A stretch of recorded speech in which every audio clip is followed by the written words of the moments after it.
Пловдивчани се жалват от лошото състояние на улицата, на която живеят. Тя се намира в Стария град. Улица Зора не е централна, но по нея ежедневно минават десетки хора.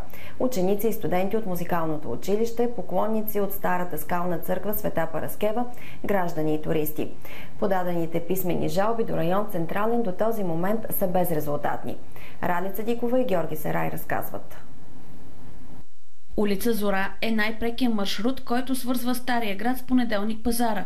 Хората, които минават всеки ден, сигнализират за липсата на осветление, охрана и за лошо състояние на парка в района.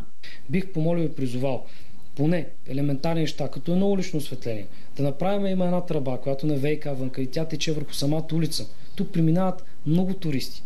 И те виждат и снимат това нещо, това впечатление, което не става от страни Пловдив. По улицата се вижда оголен кабел от уличното осветление. Спукана е и канализационна тръба, която тече по стълбите, а дупката е покрита с плочка. Най-големият проблем на хората обаче са увеличените посегателства върху имуществото. Имаше нападения на студентки в горната част на ъгъла.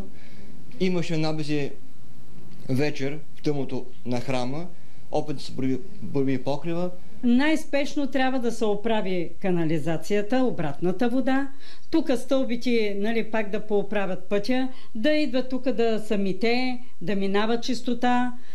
Другото нещо, което е финерите да оправят тъмнина е. Кмета на район Централен Георги Титюков каза, че незабавно ще се заеме с сигнала и ще го провери. Веднага ще уведомим ВиК за евентуалния теч, който е така в тяхната компетентност, и доколкото съм запознат, за Стария град има изработен цялостен проект за улично осветление, който е при главния инженер в голяма община, инженер Йордан Калев.